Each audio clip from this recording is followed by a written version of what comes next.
चलिए जी बच्चों, अब हम पढ़ते हैं अपना अगला topic and this topic is velocity selector. ये टॉपिक क्यों पढ़ रहे हैं ये सबसे पहले हम बताते हैं। पहली बात, हम लोगों को ये पता है कि अर्थ की मैग्नेटिक फील्ड 10⁻⁻5 टेस्ला के बराबर होती है। मैग्नेटिक फील्ड अर्थ की जो होती है वो होती है अप्रोक्सीमेटली 10⁻⁻5 टेस्ला की, और जो कि काफी बड़ी होती है, अच्छी खासी बड़ी मैग्नेटिक फील्ड होती है, कोई छोटी मोटी मैग्नेटिक फील्ड नहीं है। अच्छा, अब यदि मान लीजिए मैं इस क्लासरूम के सेटअप में किसी पार्टिकल को छोड़ता हूं, अगर इस क्लासरूम के सिस्टम में मैं किसी पार्टिकल को छोड़ता हूं तो मैग्नेटिक फील्ड तो उसके पाथ को डिविएट कर देगा। मतलब जो पार्टिकल सीधा सीधा मैंने भेजा, पता लगा वो पार्टिकल इधर चला गया, कभी इधर चला गया, वो पार्टिकल तो बचने वाला है नहीं। कोई चार्ज पार्टिकल अगर मैंने छोड़ा तो उसका पाथ तो पक्की बात है डिविएट होने वाला है। मगर यदि मेरी रिक्वायरमेंट ये है कि मैं किसी पार्टिकल को सीधा छोड़ना चाहता हूं, यदि मेरी रिक्वायरमेंट है कि मुझे पार्टिकल को सीधा ही छोड़ना है, जैसे रदरफोर्ड के एक्सपेरिमेंट में था, जे थॉमसन के एक्सपेरिमेंट में था, उनको पार्टिकल सीधे चाहिए थे। यदि किसी पार्टिकल को सीधा भेजना है तो क्या करें? तो उसके लिए हम लोगों को यह कॉन्सेप्ट समझ में आना चाहिए। ओके, तो अब ये जो वेलोसिटी सिलेक्टर का कॉन्सेप्ट है वो आपको किसी भी पार्टिकल को सीधा सीधा स्ट्रेट पाथ में भेजने के लिए एक सिंपल सी जुगाड़ है। ठीक है, तो in this topic you will learn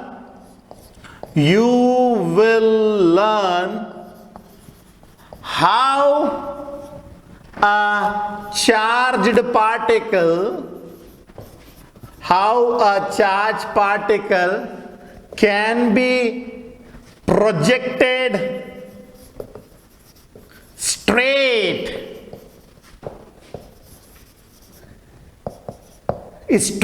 path में। अगर किसी पार्टिकल को छोड़ना है तो वो कैसे छोड़ा जाए ये हम इस टॉपिक में समझेंगे। मतलब कुल मिला के एम है कि मुझे इस पार्टिकल को सीधा सीधा भेजना है, सीधा सीधा भेजना है।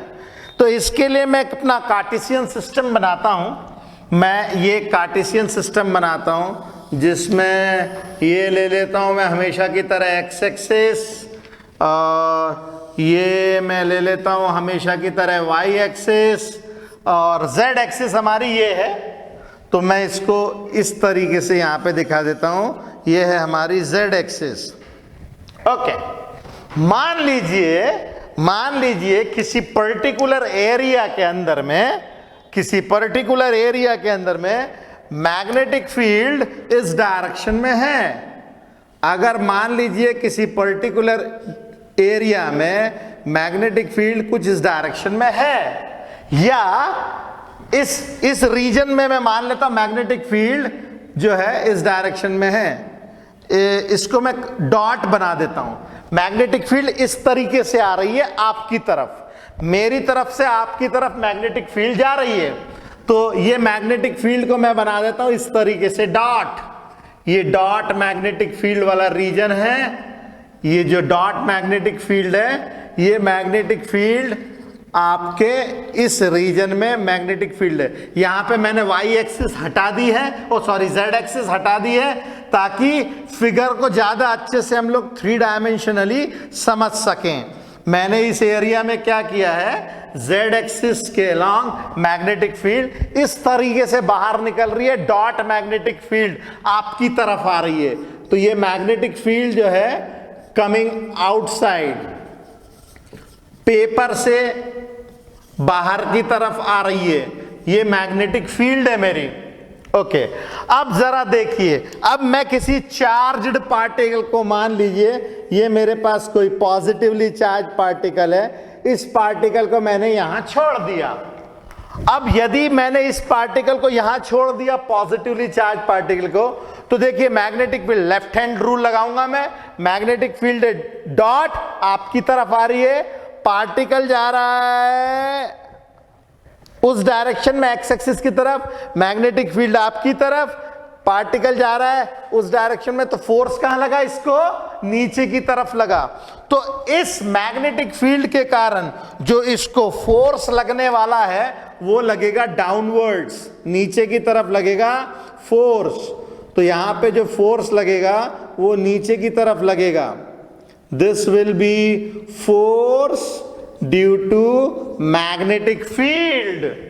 ये मैंने FB जो दिखाया है, this is force due to magnetic field.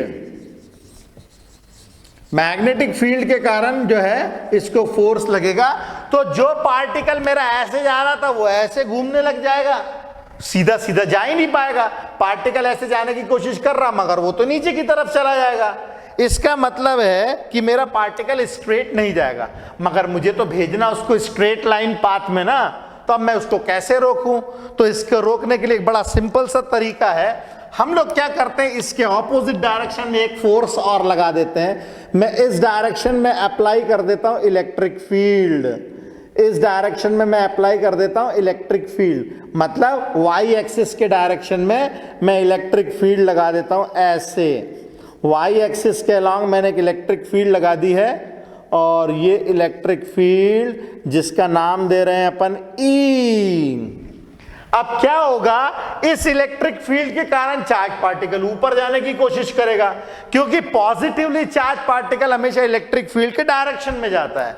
ऐसी सिचुएशन में एक फोर्स और लगेगा इसको, और ये फोर्स लगेगा ऊपर की तरफ, ये कुछ ऐसा लगेगा ऊपर की तरफ, ठीक है, ये ऊपर की तरफ फोर्स लगेगा। And this will be force due to electric field. ये है हमारा force due to electric field. Electric field के कारण ये लगा हमारा फोर्स। अगर हम लोग किसी भी तरीके से ये दोनों फोर्सेस को बराबर कर दें, मैग्नेटिक फोर्स के कारण जा रहा है नीचे, इलेक्ट्रिक फोर्स के कारण जा रहा है ऊपर, and if you want to project your particle straight away in the direction of X axis, तो ऐसी सिचुएशन में आपको इन दोनों फोर्सेस को बराबर करना पड़ेगा। तो to project particle in straight line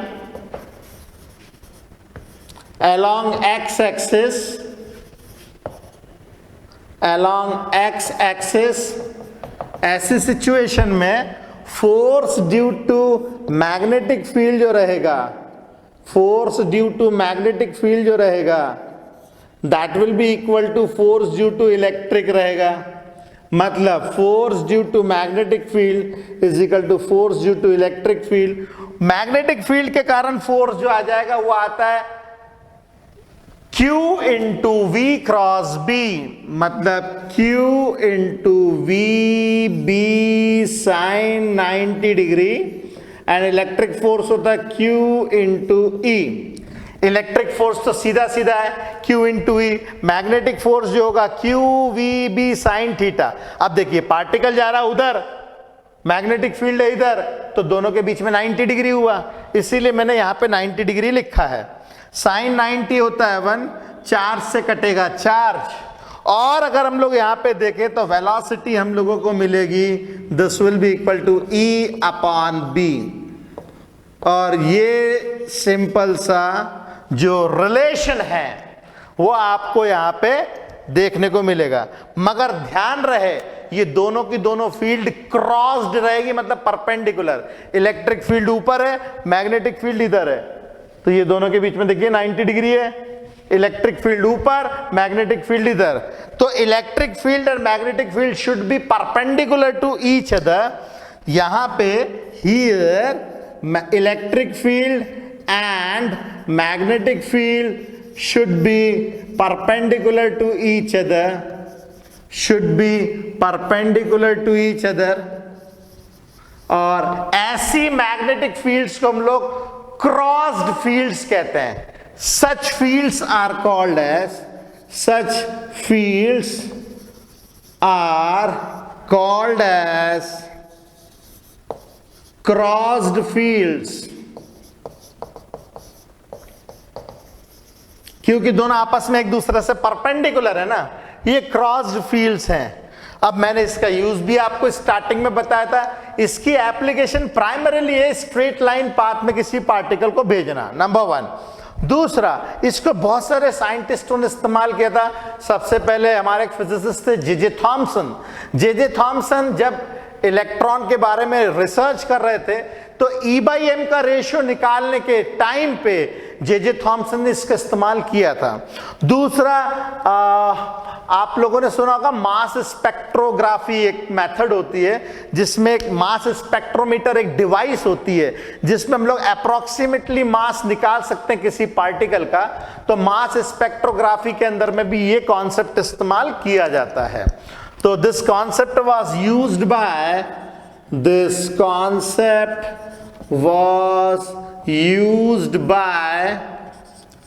J. Thomson for E/m का रेशियो। E/m के रेशियो के लिए जे थॉमसन ने इस्तेमाल किया था। And also in mass spectroscopy, also in mass spectrography.